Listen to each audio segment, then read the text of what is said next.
The David case is no longer just a missing person case. In the first video, I shared some shocking details with you, but what's coming to light now is far darker. The gaps in the calendar, the leaked messages, even David's own songs eerily align with Celeste's death, and at this point, only one question remains. Could this really be a coincidence, or are we looking at the traces of a crime committed right before our eyes? I'm Snorf. I don't open shiny storefronts. I expose rotten truths, and in this case, the rot isn't just one man, it's an entire system. Someone wrote on Reddit, he had a 2-day break between the Canada and US shows on August 31st and September 1st. The car was impounded on September 5th after being abandoned for at least 72 hours. The remains were discovered on September 8th. This idea that there's no way he could have been involved is nonsense. The dates line up almost perfectly. A 2-day break between shows.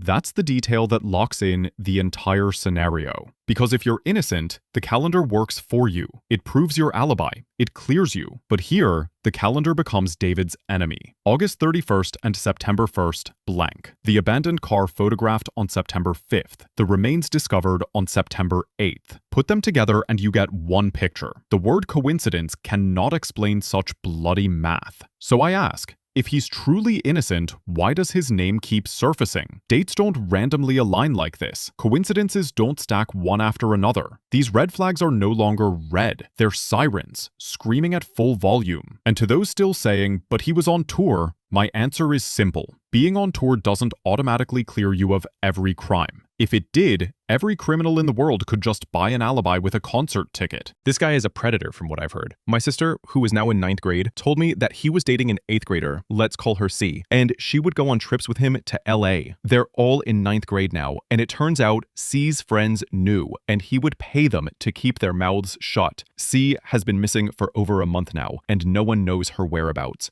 Definitely something strange going on. I doubt it. I don't think it's that hard to get away with manipulation, because if you have enough fans, people don't really care. It's more likely he's just a predator and escalated his behavior. Innocent until proven guilty, you know, but I know the stats on stuff like this. Fans forgive a lot of things, but I feel like most draw the line at child exploitation. If it's confirmed he had a relationship with this girl, I think he's done. But to me, that's only half the truth, because the real issue here isn't just fan forgiveness.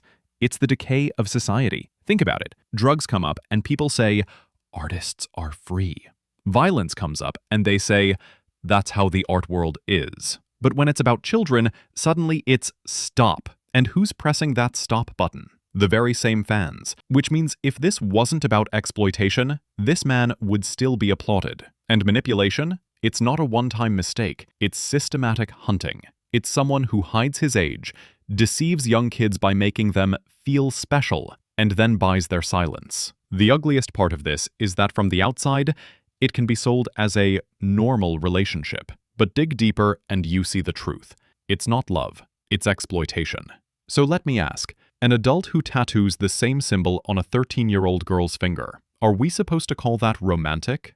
Number. That's saying, I've marked you. You're mine now. That's exactly what manipulation is. Slavery disguised as love. This has nothing to do with his career. This is about a man celebrated on stage while stealing the life of a 15-year-old child behind the scenes. And if at this point you still say, let's wait for proof, then I have only one thing to say. The truth is rotting right before your eyes. I wonder if he harmed her because he blew up and wanted to cover up his exploitation. Disturbing.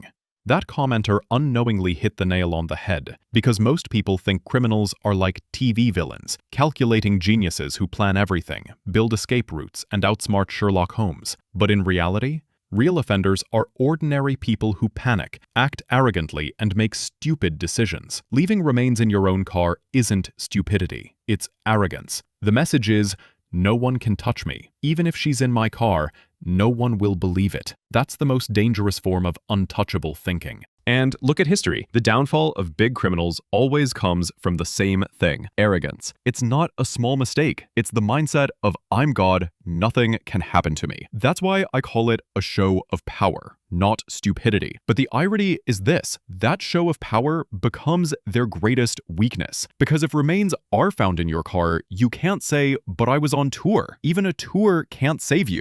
His fans keep excusing him by saying he's been on tour the past month, but this has been going on much longer. The girl was 13 when she went missing in April 2024. She already had a tattoo on her finger and told her mom she had a boyfriend named David. By September, David had gotten the same tattoo on his own finger. She weighed 120 pounds when she disappeared, but was only 70 pounds when she was found in his car. Her name was already being discussed by his fans even before authorities confirmed it was her. This is beyond disturbing, because what we see here is the ugliest truth hiding under the mask of romance. A 13-year-old girl gets a small tattoo on her finger. She thinks it's a symbol of love, the same symbol as my boyfriend. But who's the other person? An adult. And what does the adult do? He tattoos the same mark on his own finger. That's not romance. That's branding, the modern version of enslavement. Once upon a time, farm owners branded their animals. Now, predators brand children. And then the weight loss. She weighed 120 pounds when she disappeared and only 70 when she was found. People say it's decomposition, but the real tragedy isn't just physical decay, it's societal decay. Because from the day she went missing, no one truly asked where she was, not until her remains were pulled from David's car. And the fans? Even before police released her identity, her name was already being whispered. Do you know what that means? The internet already knew.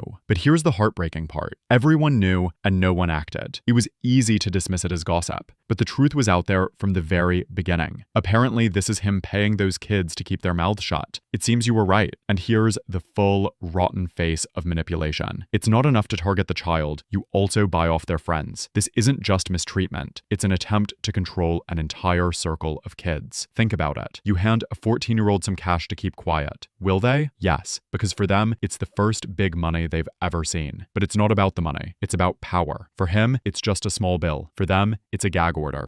And that's where the tragedy grows. It's no longer just one child being victimized. Everyone around her gets pulled into the silence chain. Friends, classmates, maybe even siblings. Instead of protecting each other, they're protecting the predator's secrets. And in my eyes, this is just as dangerous as the act itself. Because manipulation is an individual crime, but buying silence creates a collective crime. And the most disgusting part? Thanks to this silence agreement, even when Celeste went missing, no one told the truth. Now, after her remains were found in David's car, people suddenly say, I already knew. No. If you knew and stayed silent, you're guilty too. Everyone who took that money, everyone who kept that silence, carries the weight of a stone on this girl's grave. And then came those screenshots from the darkest corners of the internet. Celeste's own words, I only bled when I was with David. This isn't an innocent sentence from a 15-year-old. This is a raw confession of harm. A child trying to put into words the trauma she couldn't even fully understand. And then her friend's message, don't go back to David, you'll get into trouble again. A teenage girl turning to her friend for protection from an adult man. Not the police, not a teacher, not her family. Her friend. Because she already knew the adult world had abandoned her. So are we really going to look at these messages and still say, let's wait for proof? No. These messages aren't just evidence. They're a cry for help. A cry posted online for everyone to see. And to ignore that cry is to become an accomplice. That's why I say, this case isn't just one man's crime. It's the crime of everyone who saw and stayed silent. Because Celeste's cry was loud, and the world chose to ignore it.